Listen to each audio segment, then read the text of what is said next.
Whether it be Liverpool, United, Madrid, Barcelona, they've all been watching Wharton. And these times he plays for Crystal Palace. Let that sink in for a second. The 22-year-old from Blackburn, who cost £18 million a couple seasons ago, is now being valued at around 80 to 100 million. And every major club in Europe is trying to work out how they can sign him. Guys, today we're going to be breaking down exactly why, who Adam Wharton is, how he plays, what he's genuinely brilliant at, what he's not so great at, but I don't want to hop on the bad things too tough, and most importantly, where do we think he's going to go next? Leave your thoughts in the comments and enjoy the video.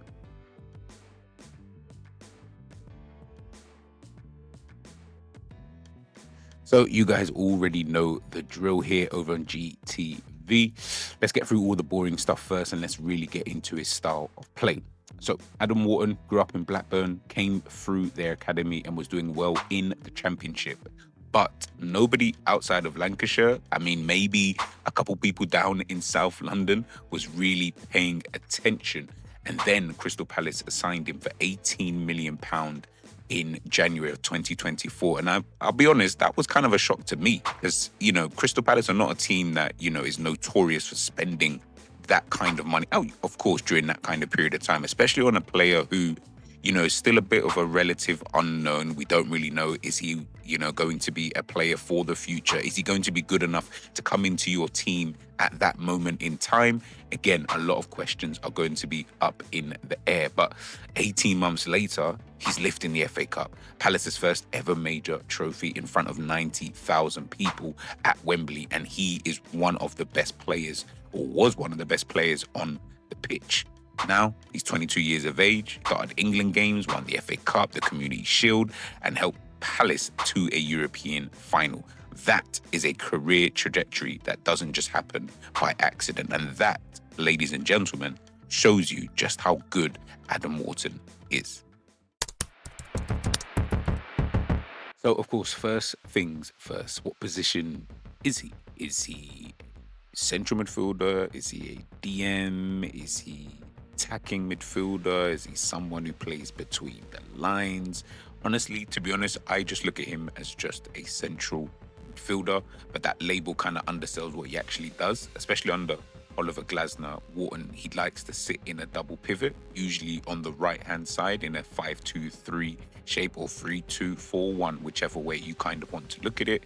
He's the player who connects defense to attack, the one who receives from the back three and makes the first decision to move the team forward. So the best way I can describe someone like Wharton, and I've used this term before in my previous video looking at Adam Wharton, is almost like an old school number 8. He's equally comfortable in those defensive areas as he is creating. Now, by the way, when I say that, don't take it too literal. I'm not saying he's a Mascherano.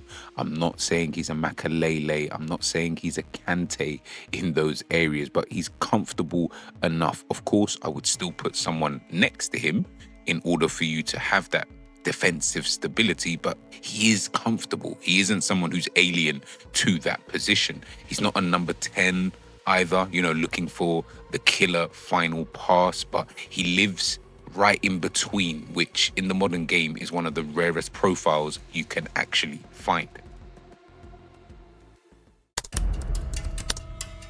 Shay Given, the former goalkeeper, once said, he's not a player that he feels you need to overly coach. Sometimes he can stand still and just let the play around him materialize. And that's not even a criticism. That's exactly what a top midfielder does. He reads the game so well that he rarely wastes energy. He's already in the right place. Another of his, would I say, best attributes is his speed of thought. Most technically gifted midfielders at this level, especially the younger ones, will receive the ball, settle it, look up, and then decide. Wharton does all of that in one movement. He scans before the ball arrives, so when it reaches his feet, he knows already exactly what he's doing next. Next up, I would probably say, you guys have already seen the clips, you're watching it now, it's his line-breaking passes. In Palace's system, the whole point of building from the back is to be able to unlock the players further up the pitch, players who like to drop between the lines. And it was Eze and Sarr before. Obviously, Eze is now moved to Arsenal. Sarr is now doing that job. Wharton is the one who finds them. He plays forward passes into tight spaces that most midfielders wouldn't even attempt. And he does it on his weaker foot as well, on the half turn and under pressure. Gareth Southgate once said he sees the picture clearly, and that's exactly it. He sees the passes that others don't. Is that something that you think your team needs? Do you have potentially a number 10 who needs the ball fed to him instead of him picking the ball up and making those passes? I could think of one team. Let me know. There are other areas of his game I do like, especially his set pieces, but I think those two that I've named previously are the two best attributes that he's kind of got. And I do think that those two attributes will serve him well in a team who are probably challenging for bigger honours and fighting in bigger competitions in the future. So in terms of Wharton's weaknesses, I wouldn't say that there's too many glaring weaknesses. One of them, if you wanted to point it out, would probably be his aerial duels. I do think, listen, he's not the tallest player in the world, but he's definitely not someone who, is going to win a lot of duels in the middle of the park in terms of in the air. If that's, of course, something that you worry about in terms of your team in the middle of the park, then yeah, that's definitely something to kind of look at. And I wouldn't say he is the strongest, especially in those tackles. He's not someone who's going to make an abundance of tackles. But again, I reiterate what I mentioned in the strengths, that you're not looking at a player who's coming into your team who's there for the rough tackling. As I said, the Mascherano's, the Kantes and the Makalele type of players.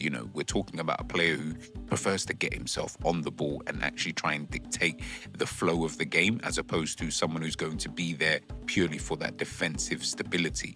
Yes, he is comfortable in that defensive areas or in those defensive areas, but again, I'm not going to hang my hat on just him. I would never play him as a lone six, for example. It would definitely have to be, within a double pivot. On top of that, I would definitely have to say, it's the goal. He did score his first goal recently for Palace, but again, it's his first goal for Palace.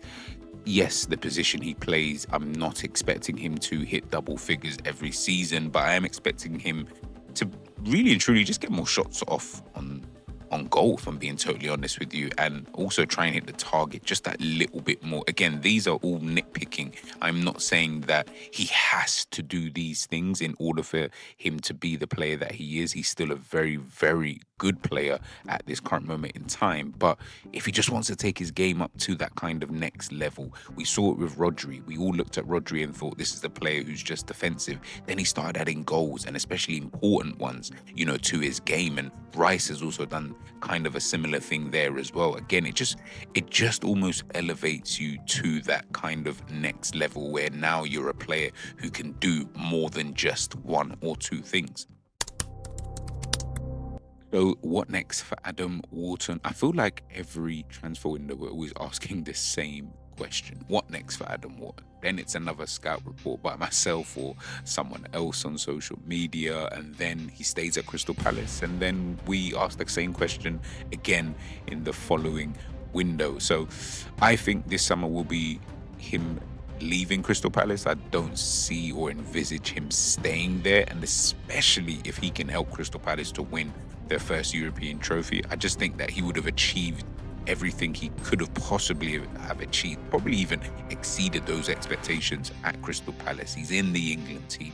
He is an England player. He is someone who I do think can play at a high level. He's playing in Europe. He's won trophies. What else does he realistically need to kind of do? I mean, you've got Liverpool, you've got Manchester United. There's probably other teams in England, potentially a Spurs if they were to stay up, an Aston Villa next season. So there are a few teams out there that I would say could easily do with someone like Adam Wharton. But I would love to know what you guys think in regards to him as a player. As I say, this is the 2026 edition. If you haven't seen the other breakdowns, whether it be Akliush, Yandy Monday, or Lamine Kamara, make sure you check all of those videos out, because they are out right now for you guys. And I'll catch you guys real soon. Let me know in the comments who the next player you want me to talk about is. Peace.